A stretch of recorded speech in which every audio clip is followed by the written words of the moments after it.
With the passing of Bruno Sammartino, I decided to review a documentary that WWE put together on the network a few days after his death called Bruno.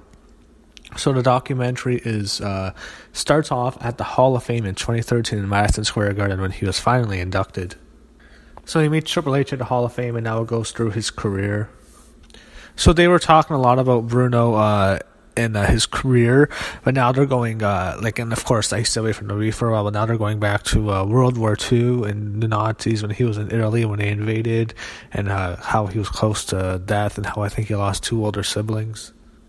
I didn't realize how severe Bruno, what he witnessed as a child with living in Italy. You know, when we talk about World War II and of course Nazi Germany, everyone thinks just about the Holocaust and the Jews who were murdered in the Holocaust. We don't realize how many other people the Nazis were responsible for killing. I think the Nazi Germany killed something like 20 million Russian soldiers, and many in Italy, many in Czechoslovakia, and in Poland, of course, of where he had taken over several countries. So very, very, really this is a must-see documentary. The stuff he went through, how his mother took all his siblings, and they had to climb up a mountain. It takes 2 days to get up and down, and she'd have to go back and forth getting food, and how they escaped the German soldiers. It's really I've never realized what he had to go through. And what his mother and his family really went through. I knew of it. I heard him talk about it in times that he'd go on Wrestling Observer Radio, but not to this degree. Wow. His family was almost all executed by one of the German soldiers, but then 2 other Italian soldiers who were there, who came back to check on their families. So this was a huge village in the mountains, were able to stab the 2 Nazis to death. Thank God, stabbed those fucking sons of bitches, and Bruno escaped, and his family survived, and I think he went to America a few years later. But of course, he was extremely sick. It's kind of not to segue from that.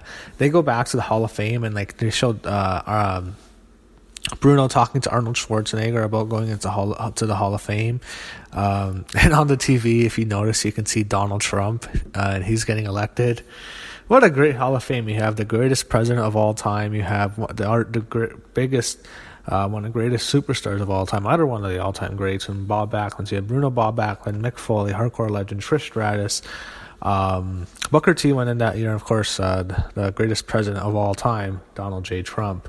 So, wow, what a great class that was. In my opinion, that's still the greatest Hall of Fame class of all time. So when he moved... Bruno's father was already living in Pittsburgh, and Bruno, they moved there. So he eventually moved there 3 years later, after he survived the attacks. And when he was in Pittsburgh, he was still very sick. So it's I really love hearing about the territories and how Bruno was in the territory Capital Wrestling Federation, or I think that's what it was called. That was Vince McMahon Sr. and Bruno, they were in the NWA, the National Wrestling Alliance, until they broke away, and they became their own. All of them were their own. Were part of one territory until they separated. And Bruno at that time went to Toronto and became a big star in the Toronto territories. So Nature Boy Buddy Rogers was the WWWF's inaugural champion when they split away. And then they put the belt on Bruno because he was a rising star, and they brought him in. So it's, when he wins the title from Buddy Rogers thought he was going to win. I'm thinking to myself, holy fuck, was this a screw job? Bruno basically shoots on him. I mean, this is the old days. Man, it looked like a screw job. It shows how big of a star he was in the Northeast, in Pittsburgh, Philadelphia, Boston, of course, New York. And how much money he was drawing in those territories, and his 7-year reign as champ. So they're talking a lot about how Bruno started to get really beat up, and of course he's the one who wanted to drop the belt. So now they're focusing on when he lost his title to Ivan Koloff in Madison Square Garden.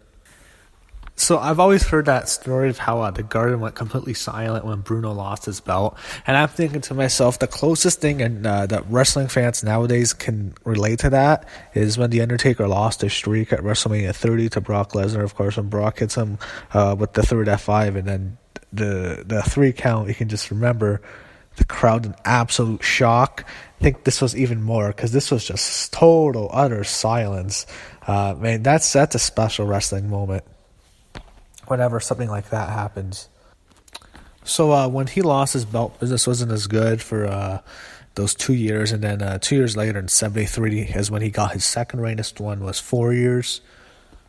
So during this 4-year title reign, when he gets the second belt, he was a much bigger draw the second time than he was the first time.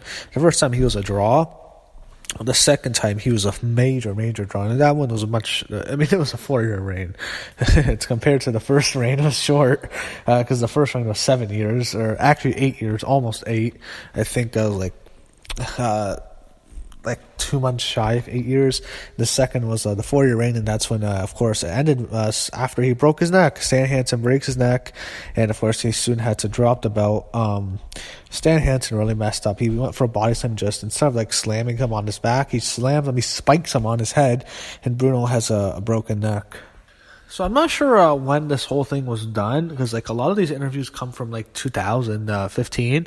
So I'm not sure if like this was in the like on DVD for a while, but you had Roddy Piper on here, you had Hulk Hogan before he, dropped the infamous N-bomb tape, and he got fired. So you have them on here. I think a lot of this was recorded 3 years ago, maybe for a DVD. And he loses his second title after to Superstar Billy Graham when he puts his feet on the ropes. So when Sammartino left the company in '88, he was really unhappy with the direction of the company and how it was going. That was '88. Imagine what he saw in '98. And of course, they were showing clips of Stone Cold and how Bruno he hated the Attitude Era, and of course that wasn't his wrestling. He probably hated he hated the Hulkamania era and how the wrestling business was changing. He was angry how they didn't look like real athletes, and he distanced himself from wrestling. He would still appear on wrestling conventions and stuff like that. And he appeared on wrestling sites. He did so many interviews with the Wrestling Observer, Dave Meltzer's site. Many interviews. A lot of them are great interviews, and he's really talking a lot. He talks a lot more about his his childhood in those interviews than you hear here. But this is a great documentary. This is really, really good. This is great. And of course, Triple H is the one who's called him and brought him back in, and told him that we changed stuff, and eventually he comes in 2013 when the Hall of Fame's in the Madison Square Garden, and of course New York City was his last chance to sell the Garden. So on the stage, and after he goes in the Hall of Fame, you can see Donald Trump on stage clapping for him, and virtually all these old school wrestlers clapping for Bruno, who were all in the Hall of Fame, and Vince raising his hand. I really like how Bruno really it's all about him being a role model to the fans and to younger fans. He was a great man, and so really it's sad that he passed away. It's like in this wrestling business, you live a full life at 82, he lived to 82. That's incredible, because this is the best business where, we don't talk about how many deaths, how many guys have died in their 30s, their 40s, their 50s, just terrible. He lived a full life in this business. Of course, he was drug-free. His era was before the steroid and drug area in the 80s, but, he's such a great man. It's always really sad to see someone like that go. So I thought this was a great documentary. I think this is a must-see. This is an amazing story. Really, just a great guy. And I love how at the end, it's like he wants to be remembered as a decent human being. I think even if most people who've heard this have never met him, but just by hearing his story and the way he talks and the way he carries himself, he was a great human being, and that's definitely most important to him. And as a documentary, I think this was a great thing to watch. I think everyone should watch this. This is a great story, and a great, I've heard he doesn't want to make a movie. His story would be an amazing movie, but I've heard he didn't want it, so I don't know how they're going to do that, but it's just an incredible story, and it's about an incredible man.